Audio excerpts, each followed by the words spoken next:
Husband ওয়াইফের মধ্যে তালাক হলে সেই তালাকে পর তারা আলাদা থাকে কিনা, তারা একত্রিত থাকে কিনা, তাদের আচরণ বা কন্ডাক্টটাই হলো মূল বিষয়। আমি আর্গুমেন্ট করেছি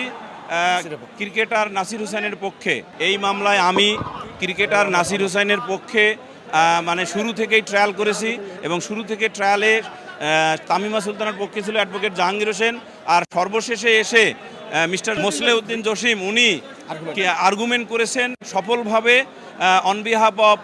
তামিমা সুলতানা, এবং আমি আর্গুমেন্ট করেছি ক্রিকেটার নাসির হোসেনের পক্ষে। সবশেষে যাই হোক, এই মামলার আজকে যে জাজমেন্ট বা রায় ঘোষণার তারিখ নির্ধারিত ছিল, মাননীয় আদালত পূর্বোক্ত ডিসাইডেড তারিখে আজকে উভয় পক্ষের সাক্ষ্য পর্যালোচনা অন্তে উভয় আসামিকে বেকসুর খালাস দিয়েছেন এবং খালাস দেওয়ার সাথে যে কয়েকটি ফাইন্ডিংস উনি পড়ে শুনিয়েছেন তার মধ্যে উল্লেখযোগ্য হলো উনি বলেছেন রায়ে যে উচ্চ আদালত অর্থাৎ আপিল বিভাগের একটি রায় আছে, যে রায়ে বলা হয়েছে তালাকনামার নোটিশ কোনো ইউনিয়ন পরিষদের চেয়ারম্যানের নিকট না পৌঁছানো মানে এই নয় যে তালাক হয়নি, বরং উচ্চ আদালতের সেই রায় অনুসারে ফাইন্ডিংসে উনি বলেছেন, মাননীয় আদালত বলেছেন হাজব্যান্ড ওয়াইফের মধ্যে তালাক হলে সেই তালাকে পর তারা আলাদা থাকে কিনা, তারা একত্রিত থাকে কিনা, তাদের আচরণ বা কন্ডাক্টটাই হলো মূল বিষয়। এখানে উনি এই রায়ের মানে উচ্চ আদালতের এই রায়ের বিশ্লেষণে এই মামলার সাক্ষ্য পর্যালোচনায় মাননীয় আদালত বলেছেন যে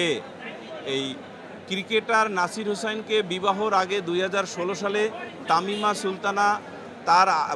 আগের স্বামী রাকিব হোসেন, যিনি এই মামলার বাদী, তাকে তালাক দিয়ে সৌদি আরব গিয়েছেন 2016 সালে, আর 2021 সালে এসে